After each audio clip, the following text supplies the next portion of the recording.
Hey, it's Paris. You know, I love sparkly things, right? Like stars. Duh. And thanks to Hilton and AutoCamp, I just slept under them. Picture me, serving looks by the fire outside my luxurious Airstream, making s'mores with the kids, while a national park is our backdrop. The great outdoors meets Hilton hospitality. That's hot. Explore all the new ways to stay at Hilton.com. Hilton for the stay. With a major selection of the looks your kiddos love starting at just $4 in the Walmart app, a new school year means a stylish new them. Who knew? Find skater skirts and Crocs that say, I'm casual but cool. Sparkly sneakers that say, it's my classroom, you're just learning in it. And preppy polos that say, I'm the teacher's pet, even if they're mommy's menace at home. Find their favorite styles starting at just $4 in the app. The Walmart you thought you knew is now new. Welcome back to Generals and Napoleon. We have a very honored guest joining us for the second time on our show. We have the great Jonas de Neef joining us all the way from Singapore. How are you, Jonas? I'm doing very well. A bit hot, but we're doing well. How are you doing, Joe? For those of you who may not be familiar with Jonas, he's a great author. He joined us earlier for an episode on General Savary. He does a lot of translating of French memoirs. He's also got a great blog I'd advise everyone to check out, napoleonchronicles.wordpress.com. Is that right? That's absolutely correct. What can we find on there? Well, it's mostly like a compilation of eyewitness accounts, mostly soldiers and officers, because I kind of felt like those voices are a bit overlooked. And there's actually so much available that I felt that, with my experiences in a few languages, especially French, I felt like there's like a gap that can be filled. So I just started building up the blog from scratch. Now we got like a couple of dozen pages already, going from mainly empire years that you can find and research and just explore, basically. Yeah, it's a great read. I recommend everyone check it out. Jonas also has a few books out there. Please look for those as well. And today we're going to talk about one of Napoleon's most famous officers from the Empire period, General Montbrun. That's correct. What's your kind of thumbnail sketch of this guy? I know he's a famous cavalry leader, but there's a lot more to this guy, correct? I feel you can put Montbrun really in that class of like the dashing cavalryman. Although, like maybe when you say dashing, like you kind of feel like, oh, he just barges into everything and he doesn't really think. But on the contrary, he's actually very skilled. And actually, like from his very early years, you can tell that there's something more about him, and he's actually surrounded by very skilled cavalry leaders as well. So he really picks up their skills, and he just grows steadily. It takes some time, but he grows steadily in the ranks, and he gets appreciated by Napoleon too. So that shows that he's doing something right. Yeah, indeed. You think of the period, you think of like Murat and LaSalle and some of these other dashing guys, but there's guys like Montbrun and the whole. There's a vast array. Yeah, there's a vast array of these cavalry leaders that actually deserve some attention too. It's good that we can do Montbrun. Absolutely. So Louis-Pierre Montbrun was born in Florensac, France in 1770. What do we know about his family life? Well, so Louis-Pierre was actually like the fourth child of Jean-Joseph Montbrun, and his mother was called Rose-Marie Arvilleux. There were actually 9 children. There were 4 girls, 5 boys. And Montbrun Sr. was actually a justice of the peace in Florensac, and he was actually reputed in the region as a highly learned and distinguished man. He personally oversaw the education of his sons. So Louis-Pierre, whose life we are recounting now. And there's a third son, Auguste, who unfortunately was killed in battle, and we're going to mention him later. And Montbrun, the elder, so like Montbrun Senior, he actually didn't limit himself to cultivating like intellectual faculties of his children, but he also dedicated himself to like developing their physical strength and agility, as actually was kind of like a custom of the times. And as a very good horseman himself, he actually made his sons skillful and robust riders. So actually later on, when kind of like his pupils became colonels and generals in the French army, he actually had the pleasure of accompanying them on horseback during their campaigns in Europe. Very cool. Yeah, I didn't know that. Very interesting. Yeah. His military career begins in a chasseurs regiment in Alsace. How did his early career go? Well, actually, like the Alsace Chasseurs Regiment, which later became the first regiment of chasseurs à cheval, was garrisoned in Bourg when Montbrun enlisted on the 5th of May of 1789. And so it was perhaps seduced by like enticing promises of some recruiting a non-commissioned officer, or like more likely he yielded to like a drive for adventure. So he actually became a brigadier, which is actually kind of like a cavalry corporal, on the 20th of September of 1791, and a sergeant major on the 11th of July of 1793. So in those days, it took about 4 years to make a non-commissioned officer out of a cavalryman, out of like Montbrun's caliber. So actually, the history of Montbrun's early years is simply the history of a soldier, then non-commissioned officer, and then a second lieutenant in the first chasseurs. And so when Montbrun joined, the first chasseurs had as its colonel the Viscount of Dunoil, and it was actually succeeded by 4 other colonels due to the émigrés and the revolutionary period. Dunoil was actually then succeeded by Sahouk, who then took command of the regiment when it went on campaign, and he was actually wounded at the capture of Kortrijk in Belgium, western Flanders, by Luckner's army in June of 1792. And then Montbrun participated with the chasseurs in the combat of Arlon, which is also Belgium, in June 1793. And then at the beginning of the 1794 campaign, he was actually transferred to the army of Sambre-et-Meuse. And this army was then formed with a strength of approximately 100,000 men, which incorporated a part of the Army of the North, a part of the Army of the Moselle, and some troops of the armies of the Ardennes and the Rhine. Yeah, I noticed that early in his career, he's bouncing around to all these various armies, like transferred here or transferred there. But then I recall that at the time, France is being invaded basically from all sides. So he probably needs to go wherever the fighting is hottest. There's a lot of movement going on, and like the last part here, like you just see that armies are being merged, like they're cobbling all the pieces together to build up a front. Because, like you said, France is just being attacked from all sides. Can you tell us a bit about Montbrun being covered in wounds and fighting off the enemy to save General Richemont's from capture? Yeah, so that's actually at the beginning of the 1796 campaign. Then you have like Antoine Risponge. He was a squadron commander, and he's quite important because he basically became Montbrun's patron. And he was in command of the 1st Chasseurs Regiment, which was a part of General Lefebvre and then future Marshal Lefebvre's vanguard, which was then under the orders of General d'Aupoul. And the French actually crossed the Sieg River on the 1st of June. They forded it, and they actually charged Austrian cavalry with extreme vigor.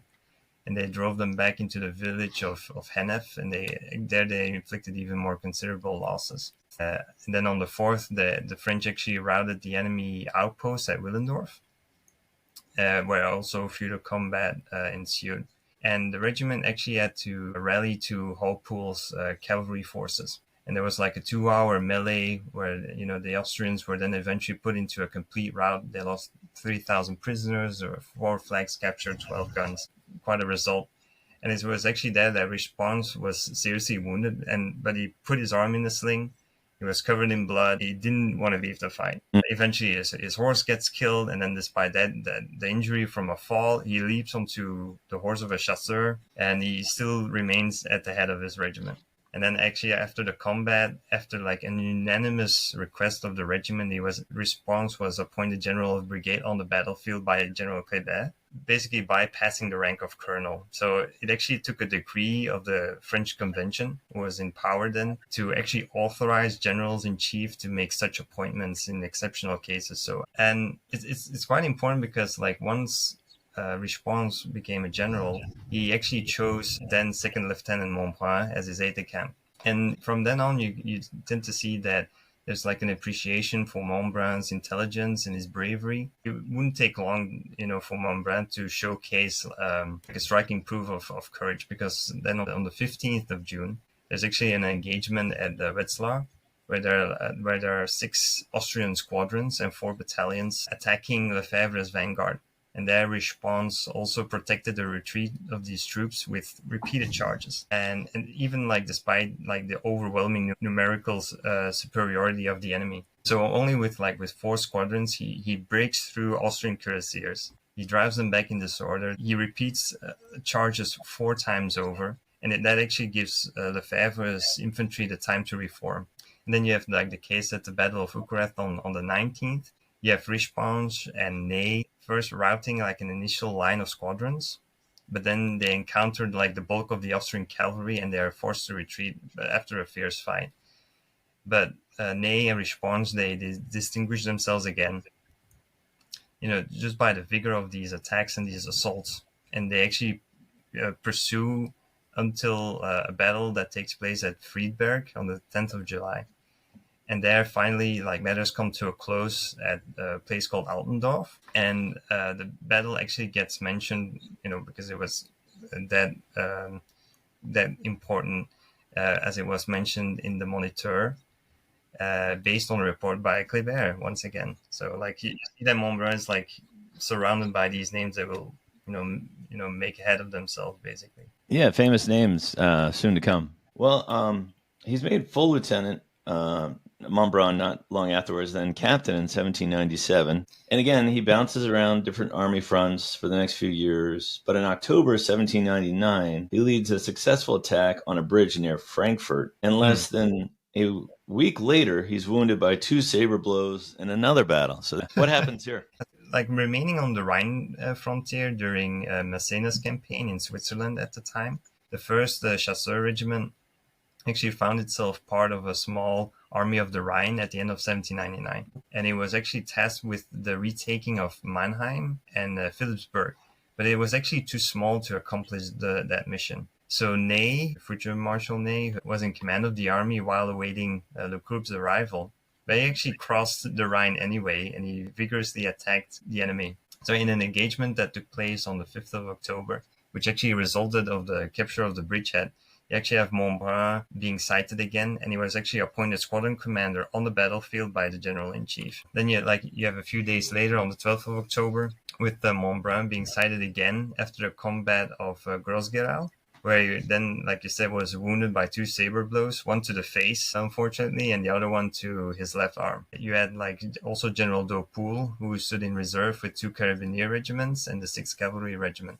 And they actually managed to capture a flag, 2 caissons, and a quantity of boats to do river crossings. Then the cavalry was then divided into 3 columns, a center column commanded by Dubois-Crancé, and this column actually forced the passage of the Neckar River at Ladenburg, and actually captured Count d'Esterhazy, who became like a famous Austrian commander in the Napoleonic Wars, after a very lively combat. Well, in 1800, he's transferred again to the 1st Chasseurs à Cheval, where he distinguishes himself again and is promoted again, but he also loses his youngest brother. What happens there? That's correct. So the appointment that Montbrun got was confirmed on the 5th of March of 1800. And it was special because he was actually first assigned to the 5th Dragoons, but then before the resumption of the hostilities, he actually had already been reassigned again to his mother regiment, in a way, like the 1st Chasseurs on the 16th of April, which was then attached to General Souham's division. And he was actually part of General Saint-Suzanne's corps, which composed the left wing of the Army of the Rhine. And in the campaign plan established by General Moreau, this wing actually was to cross the Rhine at Strasbourg and make them a demonstration to draw the enemy's attention, which would allow the enemy's right wing under Lecourbe to debouch from Schaffhausen onto the upper Danube. So there's a violent combat that ensued on the Kinzig River in front of Offenburg. And there's 2 big casualties for Montbrun in this case, which is the brigade commander, Dubois-Crancé. And then, as you mentioned, there's also killed Montbrun's youngest brother, who was then a sergeant major in the regiment. And he was actually in the process of charging by himself onto a enemy battery. And he managed to capture 2 guns, but then eventually gets taken out. Very brave, like his brother. Yeah, exactly.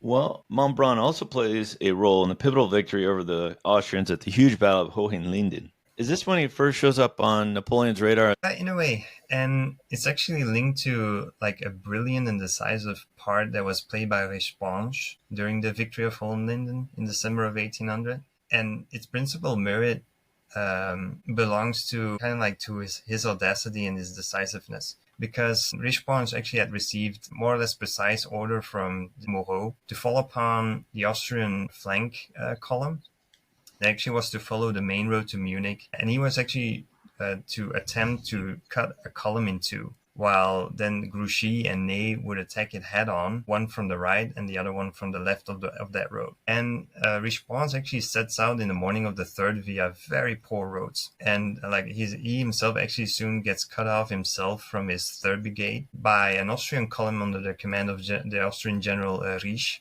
But he still manages to continue to march, and actually by force they fall upon Austrian cavalry escorting the artillery park. So while they were believing themselves well protected on its flank by the Austrian column under Riesch, actually this cavalry dismounted to allow the park to pass. And Richeprance sees this, and he launches the first chasseurs, which was marching at the head, as always. They first routed these enemy cavalry, but then they are taken in the flank by a squadron, and they're forced to fall back. So then Richeprance, then leaving General Walter behind with his cavalry, he instructs him to hold firm. He took the head of the column on the left with the 48th Demi Brigade, and then throws himself onto the main road into a defile. And then pushing the mass of the Austrian army before him, he actually had the good fortune to meet General Ney's troops at the exit of the defile, amidst the breeze of this army crushed between two fires. And meanwhile, you have Walter fighting himself out the entrance of the defile against cavalry way more numerous than himself. And then you have Richeprance actually retracing his steps, and he launches the 1st and the 20th chasseurs against the Austrian cavalry, which then just basically flees and routs. And so these operations, that in itself is actually quite brilliant. But then you also have to see the operations that follow the Battle of Hohenlinden, which are just to be as admired. Yeah. Because there you have Montbrun's regiment, again playing a very important role. We have Richeprance forming the vanguard with his cavalry. And they actually rout the Austrian rearguard at Herdorf after a 60-kilometer march. And they take about 1,000 prisoners. So that itself is a big feat.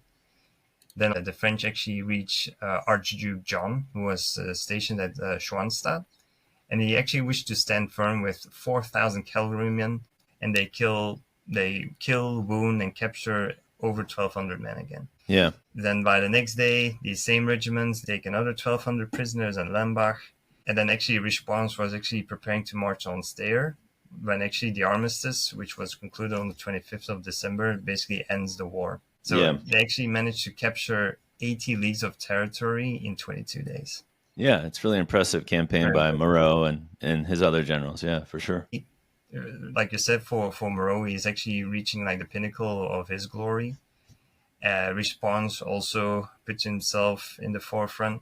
And then Montbrun, who's actually been fighting ceaselessly since 1792. Yeah. He fought always in the ranks or at the head of the first chasseurs. So he's really earning that reputation of a brilliant soldier, daring cavalryman. During these two campaigns of the Army of the Rhine, he had been highly appreciated by Moreau.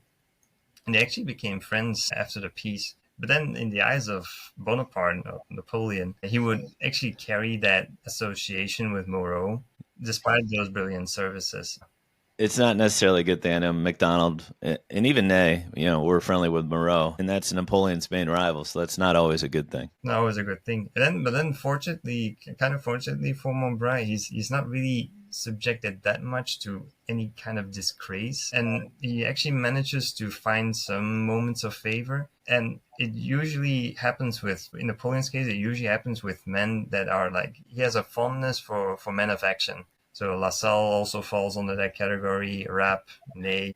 Luckily, Montbrun falls under that category. He likes generals who can do the impossible. That's what he likes. In 1803, Montbrun receives the Legion of Honor, and then has a time of relative quiet until 1805, where he distinguishes himself at the combat of Reed, launching a cavalry charge against 30,000 Austrians. And I want to get this quote in. After the battle, Marshal Murat reports to the emperor, quote, "This combat brings the greatest honor to your majesty's cavalry. Sire, I owe the highest praise to the bravery and intelligence of Colonel Montbrun, commanding the 1st Chasseurs Regiment. I had much reason to commend him in particular and his regiment," end quote.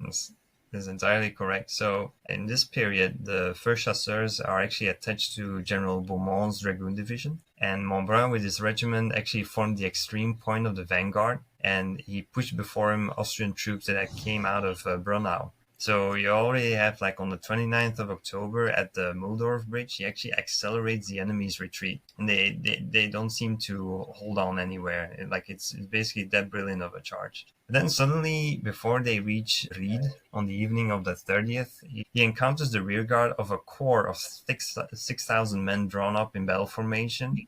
But without hesitation, I mean, we're talking about Murat here in this case. He actually gives the order to attack. And Montbrun also disregards the enemy's numbers. He just launches himself onto this cavalry line.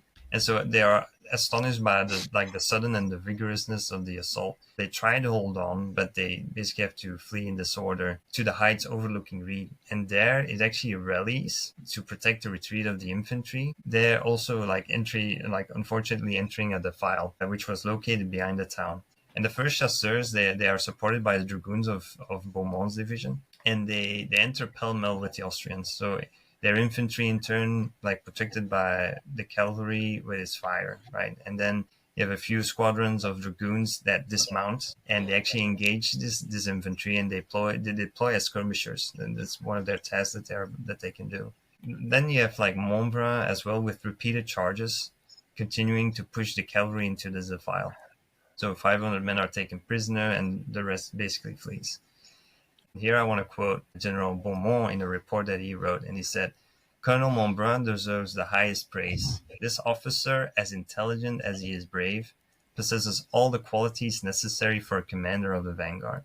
There's another quote too that says, which comes from the Army Bulletin of the Grande Armee, dated from Braunau on the 31st, and it says, quote, "To see the enemy and to charge him has been one and the same matter for the cavalry.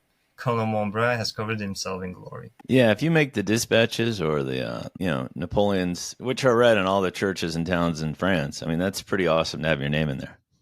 Absolutely, yeah. It solidifies how good of a soldier you are, basically. Yeah. Well, Montbrun fights again at the Battle of Austerlitz under Marshal Davout and is promoted again after the battle, right? That's correct. But this time he actually didn't do that without an issue along the way. It's a funny anecdote because Davout, who is the stern commander of the 3rd Army Corps, he had Montbrun charge at the head of his regiment and direct the movements of the vanguard. So he was actually greatly displeased when Davout's aide-de-camp, who was Captain Trobriand, handed him a letter from a princess whose properties had been traversed by the Army Corps. And she complained that the officer commanding the vanguard, so aka Montbrun, had actually levied a war contribution of several thousand francs upon her. And so the letter was summoned to the marshal, who actually, in the presence of all the generals of the Army Corps, sharply reprimands him, and he actually orders him to return that acquired sum.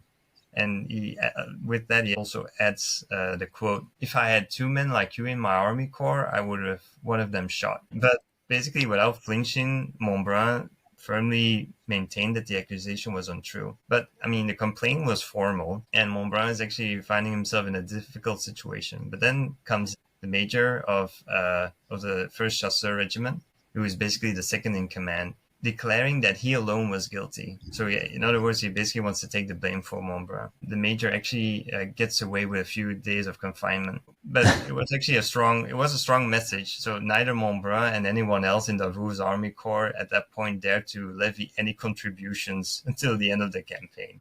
Yeah, that story sounds very Davout-like. I could see that. Yeah. Oh yeah, for sure. Reprimanding an officer in front of the rest of the officers, and what was the saying? A chicken could walk freely in Davout's camp without fear of being eaten. Being eaten. Yeah, that's true. Yeah, he's one of those commanders who doesn't take any of this kind of nonsense. But I mean, yeah, living off the land and Napoleon being indulgent in this, I mean, it contradicts sometimes. Yeah. So after the French army's entry into Vienna, a 3rd Corps was actually tasked with the observation of Hungary, from where the Austrian archdukes might arrive as reinforcements. And so the French light cavalry scoured the plains of Moravia as far as the vicinity of the battlefield of Austerlitz. So there's detachments of about 100 horse, and they actually provided valuable information on the movements of the Russians in particular. At the Battle of Austerlitz itself, the cavalry was employed to watch over the extreme right of the army, and they were engaged with enemy scouts, Cossacks, and what others, who were trying to turn the French position by cutting the road from Brünn to Vienna.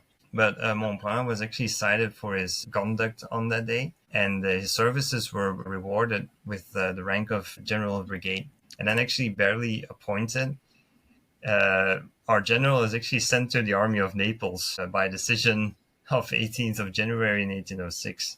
Yeah. So this army actually throughout the empire fulfills quite a difficult role because it kind of formed like a force that was meant to exile general officers, and one and more brilliant reputation actually went to die in the obscurity of like this incessant war against the Calabrian insurgent bands. Yeah. But luckily, Montbrun actually remained there only for 6 months, during which Massena's corps, to which he was attached, actually encountered not too many obstacles. Due to this reorganization, Montbrun misses the 1806 Battle of Vienna against the Prussians, but he serves under Jerome Bonaparte and is at the Siege of Breslau and wins a few minor battles there. Can you tell us about this time in his career? Yeah, definitely. When the war with Prussia actually became probable, Napoleon, as he was organizing the Grande Armee, actually called for General Lassalle, who was in command of the light cavalry of 5th Corps, and Montbrun was then actually summoned from the Army of Naples to replace Lassalle. So he hurried with all speed. He rejoined the Grande Armee, but basically at that time, like I said, the Battle of Vienna has been won. The Prussian army is destroyed, and actually 5th Corps, which he's supposed to join, is actually already rushing towards the Vistula to meet the Russian army, who was to reinforce the Prussians. But actually, Napoleon found like another destination for Montbrun, and he showed on that occasion like the esteem that he had treasured for him during the 1805 campaign for our brilliant cavalrymen, basically. Advancing to fight the Russians beyond the Vistula, the Grande Armee actually left the rich and populous province of Silesia on the right flank, because this region actually boasted numerous fortresses. They were generally well garrisoned by troops who, due to their location, actually had escaped the general panic that had befell the Prussian army in the aftermath of Jena-Auerstadt. Yeah. And also the discouragement that had led to like almost unbelievable capitulations of cities like Stettin, Kusterin, Hamelin, and others. So these strongholds could actually serve as rally points for detached corps and gatherings of armed Prussian civilians and militias. So actually to seize them, Napoleon organized the 9th Corps of the Grande Armee, which was actually mostly composed of Allied troops. And as you said, the command was entrusted to Jerome Bonaparte. So this army was actually comprised of 2 Bavarian infantry divisions and 2 cavalry brigades, as well as 1 Württemberg infantry division and 1 cavalry brigade. Napoleon assigned his brother, a first-rate soldier, to exercise the actual command under his name, which was to be General Van Damme, who, well, without some flaws, actually could have been one of the best of, France's generals. Oh, yeah. So basically, to balance those shortcomings that Van Damme has, Napoleon gave him as chief of staff Hédouville, who was actually a very, very wise man, a lot of tact, and very suited to, for this kind of position. So at first hand, you have Lefebvre Desnouettes, who was actually appointed Jerome's first aide-de-camp at the same time. And then at the other side, you have our protagonist, Montbrun. So basically, the Bavarian and Württemberg horsemen would quickly display, like, in the conquest of Silesia, like these qualities that during 1805 and 1806 basically had secured the French squadrons, like a superiority over the Austrian, the Russian, and the Prussian cavalry forces. This is like, we're going to quote a few things here. It's like how Napoleon announced to his brother Jerome the sending of Montbrun to 9th Corps. And he says, quote, give orders to General Montbrun to depart during the night for Kusterin. So he will go to Prince Jerome and follow his orders. Inform the prince that he is an excellent light cavalry officer. Then directly to Jerome himself, Napoleon wrote, and I quote, I'm sending you General Brigade Montbrun. He is an excellent light cavalry officer who I have brought over from Naples. And we gotta point out that, these kind of praises in Napoleon's military correspondence are quite rare. So Montbrun, in a way, already justifies these kind of remarks in every respect. USAA knows dynamic duos can save the day, like superheroes and sidekicks, or auto and home insurance. With USAA, you can bundle your auto and home and save up to 10%. Visit USAA.com/bundle. Bundle savings are off total premium, not available in all states or in all situations. To qualify, auto policy must be active prior to property policy issue, subject to change. Restrictions apply. Membership eligibility and product restrictions apply and are subject to change. USAA means United Services Automobile Association and its affiliates, San Antonio, Texas. This episode is brought to you by Nespresso Virtual Coffee Machines. Ready to enjoy the bold flavors of barista-quality Nespresso iced coffee at home? Simply fill a glass with ice and press the brew button on your virtual pop machine to enjoy rich double espressos roasted to stand up even when chilled. Refreshingly bold iced coffee. Refreshingly easy to make at home. Visit Nespresso.com to shop now. Well, I think that's interesting. He knows his brother is somewhat foolish, so he's trying to surround him with good officers. Absolutely, yeah. These are first-rate people. So these foreign troops, right, at whose head he was to fight, they didn't really shine in exemplary discipline, and their generals were also not really the models of disinterestedness. So you can judge from correspondence from de Thiard, who was a chamberlain to Napoleon. In his correspondence, you can read, and I quote, "The Bavarian division entered the city this evening. It is committing many excesses and has many pretensions. I would wish that this division definitively knew that it won neither the Battle of Austerlitz nor that of Vienna. So your Majesty instructed me to maintain strict discipline. This disposition is completely opposed to the spirit of the Bavarian division. The generals speak only of requisitions. The soldiers do not enter a house without pillaging. The Bavarian generals make exorbitant demands for food, and one of them actually wanted to have 50 bottles of Burgundy wine at each meal for his table, and the complaints just keep on coming. And then you also have Napoleon turning a blind eye to the conduct of these allied troops, kind of not to displease them. And he actually took the complaints very badly, because he says on the 26th of October, and I quote, "I desire that the Bavarians be treated like my own troops, and that means to sought to satisfy the generals and the officers." So it basically results in Silesia being subjected to pillage. So very shortly after their entry into the province, Jerome and his troops actually reported to Marshal Berthier 2 contributions, one of 4,000 francs and another one of 1,000 francs, which were levied on the country by aides-de-camps of Vandamme and Montbrun. So he had feigned to believe that the aides-de-camps were solely responsible, and they had ordered the 2 generals to have money returned. But the Bavarians of all ranks, they were just putting the country under contribution. Yeah. And as for the French generals and officers, it must be said to their defense that their pays were in arrears. So they basically had to find a way to sustain themselves. Now, I wanted to move along this story because the next part is very, very interesting to me.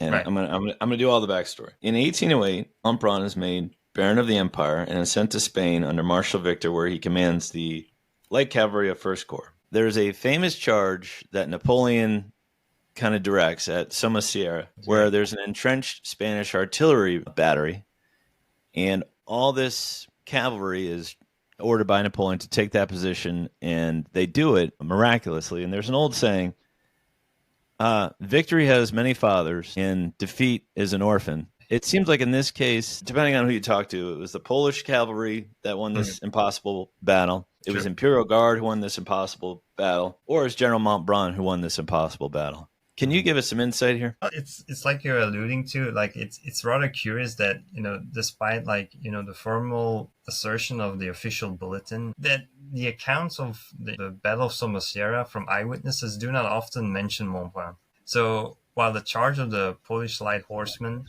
is one of those most extraordinary feats of arms found in military history, it's actually also like an event that has given rise to a lot of polemics and discussions. And here again, our protagonist actually finds himself somewhat in a difficult position. So because we have to go back a little bit in time, because Montbrun at that time actually had obtained a temporary leave. And he got to Paris, and there he actually saw the young woman who was soon to make her his wife. And then through ministerial authorization, Montbrun actually obtained a permission to marry Marie-Madeleine Anatole de Morin, 27th of October of 1808. And de Montbrun was actually the daughter of a divisional general of that name. And he's not the famous Morand under Davout. No. It's a different Morand, yeah. It's a different one. He's actually an older gentleman who is actually eventually killed at Lüneburg at the start of the 1813 campaign. So separated from her father, who was actually at that time in command of a military division in Corsica, and basically forced to live alone with an older relative, Miss de Montbrun actually declared that she didn't want to stay in Paris. And it was actually agreed upon that she could go to one of Montbrun's sisters who lived in Montpellier, southern France, and for them actually to rendezvous at Bayonne, actually to receive the young woman. So this sister of Montbrun, who was away from home, she was actually delayed in her journey. And then Montbrun was actually obliged to wait for her so as not to leave his lady alone, so that they actually could cross the Pyrenees after his brigade had already moved in. And he basically only rejoined the army the day after the Battle of Burgos. So you can imagine Napoleon is all indignant, and he actually handed Montbrun's brigade already to General Beaumont again. And he actually wants to have him brought before a court-martial because he was actually not at his post at a moment when they were marching against the enemy. So this is big stuff again. So Montbrun is completely in despair, and he follows the headquarters quite distraught. But when the emperor then marching from Aranda on Madrid, preceding his infantry by a few hours, they actually arrive at the foot of the Somosierra Pass. And they only have the Polish light horse with them. So you have to imagine there's a main road, which is very steep at this point. It's narrow, it's in between two mountains, blocked by small field entrenchments, and they are defended by several thousands of Spaniards, mostly militia. Still, yeah, with cannons, yeah. Napoleon actually wanted to reach Buitrago that very day, so it's a position further on the road. And he finds his march halted, and he calculated that the infantry couldn't arrive for quite a long time. So he basically orders a charge through the passage in this defile, basically. So on the 30th of November, the day of the battle, the Poles, with the exception of like a duty squadron close to the emperor, they formed the army's vanguard. And this vanguard was under Montbrun's orders. So the Polish cavalrymen are launched into the defile without taking necessary precautions, basically. So they are met on both flanks by a hail of bullets. They find the road blocked at the summit. They suffer all the more considerable losses because the first squadron, they're forced to retreat, so they fell back on the second one. There's disorder. It goes back to the third one, and so on. So basically the regiment is at that point a shapeless mass on a narrow road enclosed between two mountains, and they cannot turn back. And they're being shot at point-blank range by the Spaniards on these rocks. It's very difficult to disentangle them. But they managed to do so, and the Poles actually reform under the eyes of Napoleon, and he praises them for it. It's basically suicidal. But commanders around the emperor actually expressed regret that the Poles weren't well directed by an experienced general. So the Major General, Marshal Berthier, the chief of staff, is aware that Montbrun is excellent, he's brave, and he tells Napoleon, I mean, he's here, like we should send him in. So he has him summoned, and basically reproaching him once again for what he did earlier. He does give him command of the Poles, and with supporting forces, he actually orders him to continue the attack. So Montbrun, basically in the style of Murat, a scarred face, he has a black beard and mustache, utmost military bearing, like he pleases the Poles, and promised them to conform to his instructions, to space out their squadrons and taking all necessary precautions. He then orders the charge. And so they dash into the defile. But a few squadrons initially are a bit shaken by the gunfire, but the various parts of the column having enough space between them so that there's no more serious disorder to result from it, they actually manage to recover and they reach the summit. And then moreover, at the same time, you have the infantry of First Corps appearing on the crests of the mountains. So the Spaniards are basically captured by surprise. They're sabered, they get dispersed. At that point, the terrain is widening. That actually allows the cavalry to reach the enemy infantry better, which was basically fleeing in disorder. And with the defile cleared, Napoleon actually then manages to cross, and he arrives at the summit, and he doesn't then only see the French flag flying over the town of Buitrago, but then he also sees a league beyond the town, Montbrun basically going into pursuit of the routed Spaniards. And this, you have to imagine, took only a quarter of an hour, and it's a complete victory. Well, hearing you explain it like that, I have two thoughts. Like, one is like, all right, Montbrun kind of shows up like in the second half of a football game. Like the first half has already been played and there's already like casualties, and he shows up at the second half to win the game. Or he shows up in the second half to organize the victory. Like maybe they wouldn't have won if he hadn't, like you said, hey, let's space out the squadrons, let's get more organized, let's get some infantry in here. So maybe they would not have been victorious if he didn't organize them in the second half. So yeah. I could see how it could go both ways. Yeah, it's a reorganizing, but unfortunately has been a bit underrated as well, is that like in a lot of classic accounts of the battle, it's basically a full-on cavalry attack. Like I mentioned earlier, you have like Victor's infantry on the flanks also trying to drive like these skirmishers away from these mountain ranges. And so basically at the time that Montbrun comes in, like in that second half of the struggle, the timing is basically just perfect, and the Spaniards feels like, you know, they are being overwhelmed. Even though they're in a very good position, the morale just completely breaks, because we have to take into account that a lot of these troops were militiamen. In a tactical point of view, like it's actually very hard to imagine that they lost. But it's that audacity of the Poles, the perfect timing of the infantry coming up, and then Montbrun reforming them, then bringing in some reinforcements. For example, the chasseurs à cheval of the Imperial Guard, which are also elite horsemen. It just adds on to the pressure the Spaniards buckle. Interesting. Very interesting. Yeah. Thank you for explaining that. I've always wondered about that battle. Thank you.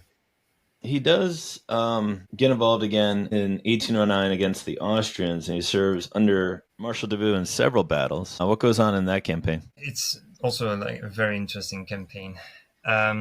Basically, Montbrun is actually fresh off his honeymoon, but he receives like the swift summons to command the light cavalry division of 3rd Corps of the Army of Germany. We have 3rd Corps under Marshal Davout. They were actually maneuvering around Regensburg, which was actually the result of some questionable decisions made by Berthier, who assumed command of the army in Napoleon's absence. But we got to see here that Montbrun's command is actually substantial. 8 light cavalry regiments initially. So you see, he's getting a very important role in light cavalry forces. Arriving at Velberg, they were actually tasked with covering movements around Regensburg in the Danube plain. So Davout, recognizing the strategic importance of the area, bolstered Montbrun's forces with infantry and cuirassiers to secure the roads and actually scout for the enemy, because Davout actually correctly anticipated an attack via the Eckmühl road. And then you got to picture this, like the 3rd Corps is actually in a very tight spot because they were threatened by Austrian forces converging from Regensburg. Napoleon, ever like strategically savvy, he swiftly conceived like a daring maneuver to correct the earlier missteps of Berthier, which were then actually brilliantly executed by Davout. So while there's kind of like a debate about leaving like a single regiment to hold Regensburg, and that regiment was actually lost in the process, their resistance actually bought precious time, which was crucial for Napoleon's plan. But we also got to be clear that combined with the light cavalry maneuvers and their steadiness were actually paramount in preventing a significant portion of Davout's corps from being crushed.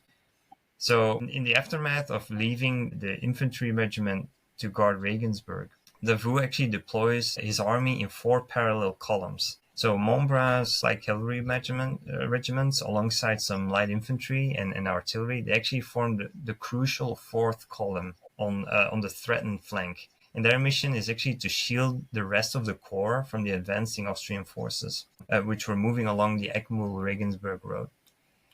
And then you have Davout prioritizing like overall strategy over basically personal glory. He directed these divisions towards Abensberg, where Napoleon was positioned.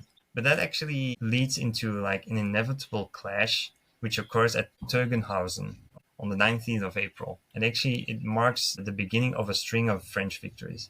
So simultaneously, you actually have Montbrun, his cavalry regiment, supported by 2 infantry battalions. They actually engage General Rosenberg's entire corps. It's a massive force of infantry, cavalry, artillery for a grueling 4 hours at a place called Dinslingen. They are heavily outnumbered, they're getting shelled, but Montbrun skillfully maneuvered his troops. He seized key terrain, and he actually repels repeated cavalry charges. So even his light infantry manages to capture a significant number of prisoners, basically way more than the numbers that they have. It's actually that impressive. But then, though facing like dwindling ammunition and a heavy bombardment, Montbrun actually achieved his objective. The other French columns were basically safe. So he executed a skillful withdrawal, and he's covered by reinforcements, luckily sent in by the Vaux on time. Yeah. So then you have like General Jacquinot's brigade joining the main force for the upcoming battle at Abensberg, where you have Montbrun positioned on General Friant's left. They had suffered losses, but they inflicted even greater casualties on the enemy. So again, it just shows like the driving force of these troops. The strategic impact of Dinslingen, again, is just immense. Montbrun's actions prevented Rosenberg from reinforcing his colleague Hohenzollern, which directly contributed to the victory of Tegenhausen. And, it's another successful campaign. Napoleon defeats the Austrians at Wagram eventually. Absolutely. And Montbrun, again, he never gets any downtime. I feel bad for this guy. In April 1810, he's back in Spain to command the cavalry of the Army of Portugal, led by Marshal Massena. Right. He serves in the Siege of Almeida and helps turn Wellington's flank after the French loss at the Battle of Busaco. What happens at the Battle of Fuentes de Honoro, where Massena almost defeats Wellington? So yeah, the stage is actually set at Fuentes de Honoro, which is a sprawling position stretching 3.5 leagues. And it's actually firmly held by Wellington's redcoats. So Massena, who is a veteran of countless of battles, he actually eyed the British right flank as his point of attack. And so leading the charge was a formidable cavalry force assembled under Montbrun. So you got to imagine the scene. There's like over 2,000 horsemen, which is a mix of French dragoons and chasseurs, and they're all eager to prove their mettle because it's been a grueling campaign. They want to have this set battle, and it needs to be done here. And Massena actually had hope for even more because there's actually the elite cavalry of the Imperial Guard joining the fray. But its rigid adherence to protocol meant that they actually could only take orders from Marshal Bessières, who proves to have like a frustrating role in the events to come. So the opening act actually unfolds on the 3rd of May. So you have like a French infantry assault against the village of Fuentes de Honoro, which falters. But undeterred, Massena actually tasks Montbrun with a crucial reconnaissance on the following morning, because Montbrun's cavalry is positioned itself on the extreme left, facing Wellington's Spanish auxiliaries, his allies. And to their right, you have the French 6th Corps, which stood ready to strike the village of Pozzobello. And Montbrun's initial charge was a resounding success because they actually scattered the Spanish lines. Here, actually, the accounts kind of diverge because some say that because of Montbrun's exuberance, he actually stretches a pursuit way too far, and it actually leaves the French infantry at Pozzobello without support.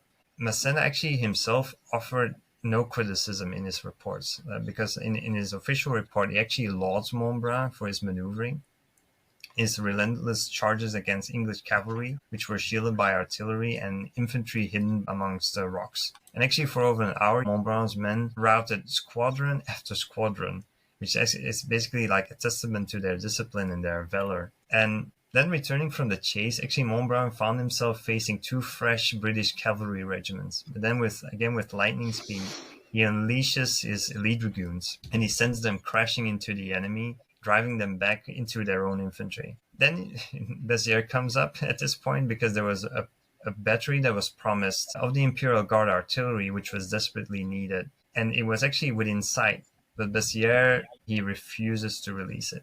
So precious minutes tick by, and it's actually lost in the quagmire of military etiquette because all available British cavalry then can converge on the scene. Then you have Montbrun. At this point, he's like very skilled in battlefield improvisation. So what he does, he masks his own artillery with a squadron of his hussars. And then he expertly positioned 1,000 dragoons between 2 squadrons of chasseurs, sending in sharpshooters ahead as a screen. And then as a British cavalry regiment advances, they're actually met by a devastating volley of grape shot. And Montbrun then actually seizes the moment. He unleashes his cavalry again, and he shatters the formation. Then, in that charge, Montbrun faces a formidable English division under General Crawford, which actually was formed into 3 solid squares right on time. So it's bristling with bayonets, and they are supported by cavalry and artillery. So actually, under a hail of grape shot again, Montbrun coolly deploys his squadrons. And he actually orders General Fournier to charge the left square with the 20th Chasseurs, and then he himself would lead the 7th and the 13th Regiment against the center. Basically, Fournier's charge is nothing short of heroic. His men, they actually tore through the center square, they captured prisoners, and they actually put General Crawford in danger and actually quite willing to surrender at that point. The left square is also bucked under the assault, but unfortunately on the right flank, the attack falters. And it was then that Montbrun with his dragoons actually plunged into the fray, and they also overwhelmed that 3rd square. And you can tell victory is in grasp, but again, it's not to be, because the Imperial Guard cavalry, which is still fresh, it's powerful, they could seal the victory. And Massena actually dispatches his own aide-de-camp, Oudinot, the son of the marshal, basically to fetch these Imperial Guardsmen. And Oudinot returns alone with a grim face, and Massena actually demanded, "So, where's the cavalry of the guard?"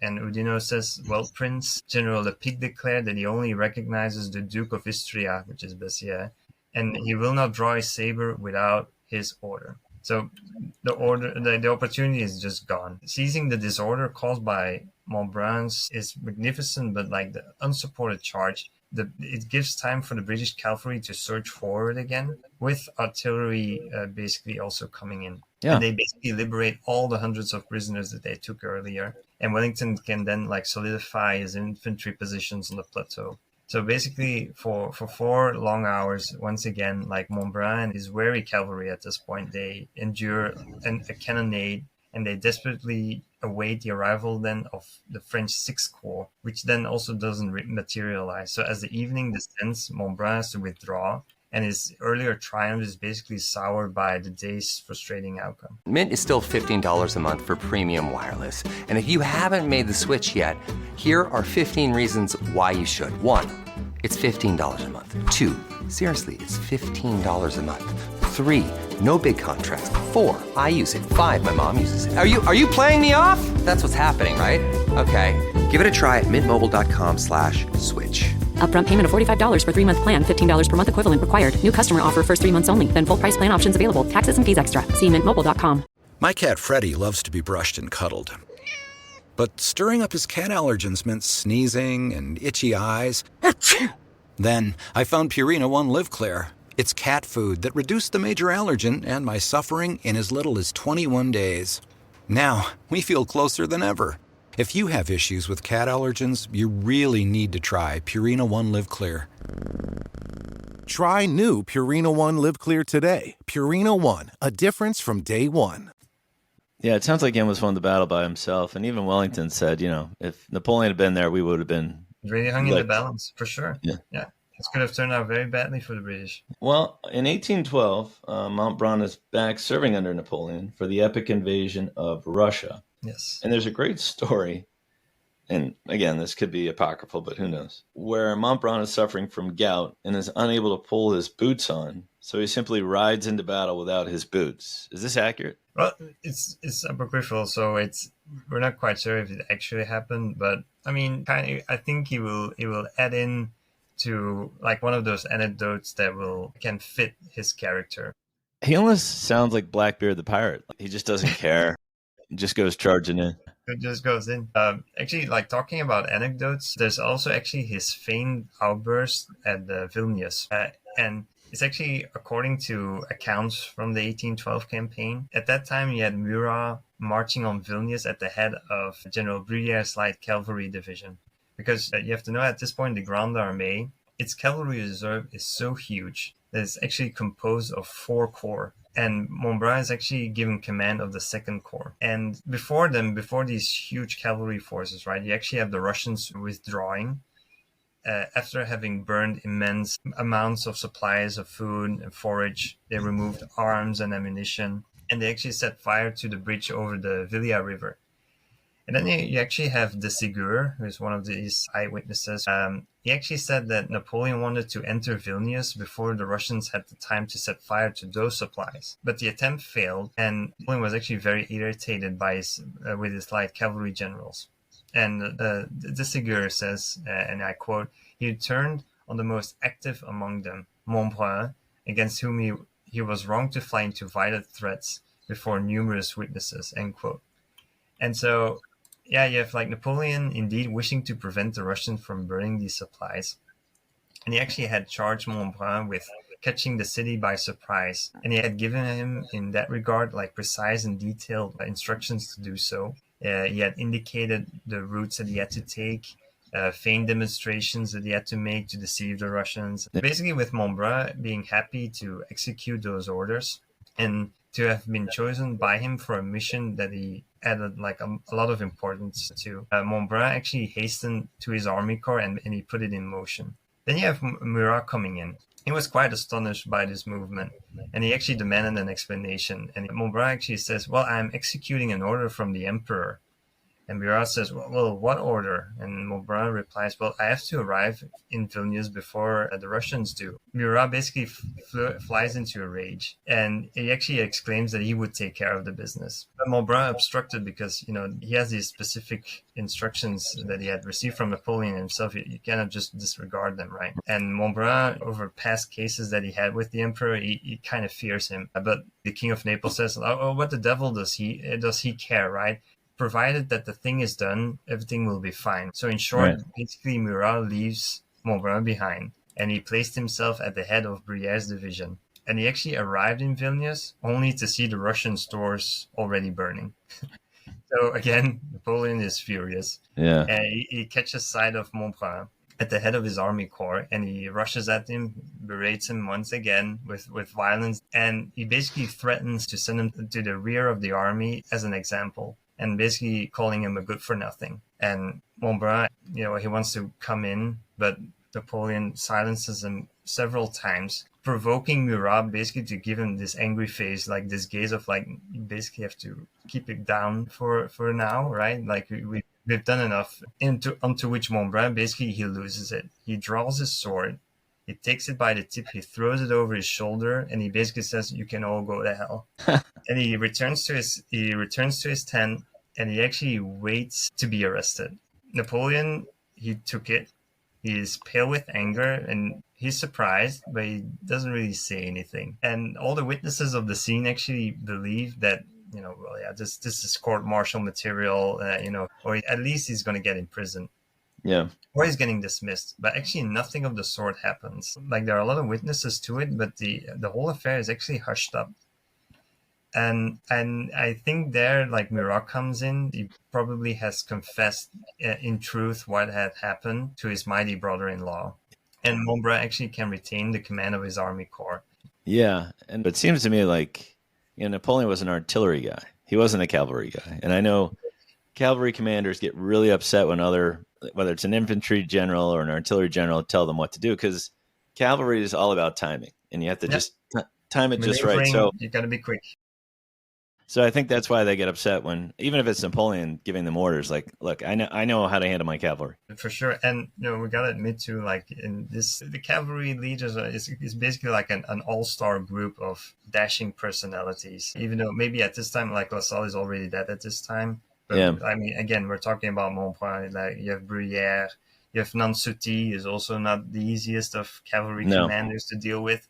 No. All these personalities are being brought together, and they have to make things work. And then with people in command, such as Murat, but then also Grouchy, who is maybe more on the defensive side, a bit more meticulous, but maybe not that fast, can create all these kind of conflicts. Yeah, indeed. Well, as you alluded to, September 1812, our intrepid hero meets his end at the horrific Battle of Borodino. Yeah. Is it true that he said, quote, "nice shot" after being wounded? Well, I'm not saying it's not possible, but given how horrific his wound is and how fast his death actually was, I mean, there can be some reason to doubt it as well, that he actually could have said it. However, I actually managed to find some accounts to which we can turn to for like an assessment of Montbrun's injury and his demise.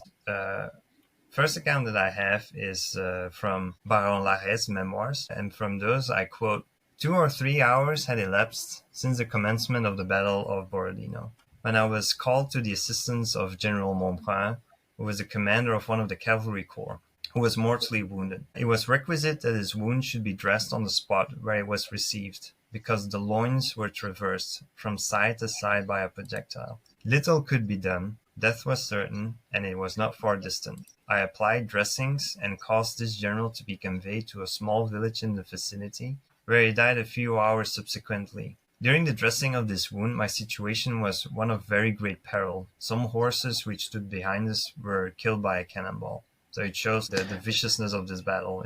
Yeah, and his replacement was killed too, General Cavalry. Absolutely, absolutely. And then an interesting account that I have was written by Heinrich von Roos, who was a Württemberg doctor. And he recounts in his fantastic memoirs, I can really recommend them. I quote, "Towards noon, the influx of wounded into my dugout became so great that we could foresee uninterrupted work until the evening. There were, however, several doctors in the place whose efforts brought rest and relief to a large number of people. Many of the wounded died and remained there, lifeless. Wagons were sent for to take away those who had been treated. Others were sent to the convent not far behind the battlefield. Still others took the wounded to the surrounding villages. We had doctors who had not been told where the wounded were to be collected, as we had been in previous campaigns. We had been working in our ditch for a long time. Our hands and tools had done a lot of bloody work. We had often had to use the nearby stream to wash ourselves. The silence of the enemy artillery in our vicinity inspired me to go and see what had happened to our men.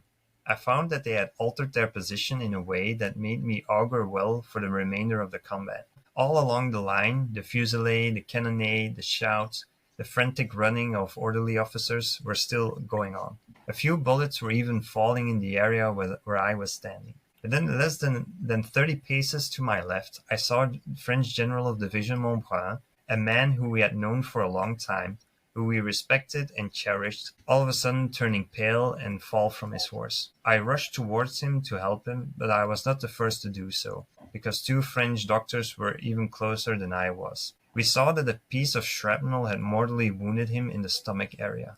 This large contusion was bleeding very little. Montbrun quickly turned pale and then turned yellow. His eyes, once so bright and full of fire, were extinguished. It was clear that his life was slipping away. However, with a muffled voice and gestures, he was able to make us understand that he wanted to be taken to the place where he had spent the previous night. And there, in the shade of a house close to our camp, he died at around 5 o'clock in the evening. Tragic. Yeah, unfortunate death, that's for sure. And I know, Napoleon won Borodino, eventually got to Moscow, but he lost a lot of good soldiers at Borodino. So what is Montbrun's legacy? Because he never made marshal. He did a lot of good things for Napoleon and the empire. What do you think his legacy is? Well, perhaps not so widely known as some of his marshals or other generals. I feel that Montbrun was quite a force to be reckoned with on the battlefield. Imagining like the thunder of hoofs, glint of sabers, that was really Montbrun's terrain. He rose steadily through the ranks, and he proved himself to be a daring and skillful leader of horsemen. He's leading charges from the front, inspiring troops to feats of incredible bravery. Think about all these engagements that we talked about, during the revolutionary times with people like Richepanse, Dubois-Crancé, General Hoche, Roux, from 1805 to 1807, in Spain and Portugal, in Austria. Time and time again, Montbrun's cavalry actually played a pivotal role in these battles. And his bold maneuvers actually proved instrumental in some fierce fighting. More than just a fearless warrior, he was a tactician with proper insights, and because he understood how to deploy his cavalry effectively. He was always exploiting weaknesses in enemy lines. He provided crucial support in many instances, but tragically his brilliant career is basically cut short at Borodino, where he fell in action. But his impact is undeniable. He really embodied the spirit of aggressive cavalry action. His leadership can serve as an example for many. So while his life is actually ended too short on those bloody fields of Borodino, we have to remember him in a way, because a general whose daring charges and his tactical insights, they can really serve to indicate how effective the Grande Armee's cavalry could actually be. He's really the epitome of all that. There's a great meme that I like. I'm going to hold it up here for our video audience. It says, Napoleon's marshals made him look good. Changed my mind. Exactly. So I think there's also the marshals generals made them look good. So I think Montbrun made Massena and Ney and Davout and some of the other people that he worked under look good. And I think that's part of the legacy. Yeah, he really served on some of Napoleon's greatest marshals. So, especially in Davout's case, like Davout is very picky with his commanders. Being able to be on that short list of commanders shows that you are worthy to serve under a marshal like him. Yep, indeed. Well, we thank Jonas once again for being on the show. Again, please check out his blog. It's napoleonchronicles.wordpress.com. Highly recommend that. And it was good to have you on the show again, my friend. It's an absolute pleasure. I knew it took a bit of time to get on, but hopefully we get some more episodes running. So looking forward to that. Yeah, we'd love to have you on again. Thank you so much, Jonas.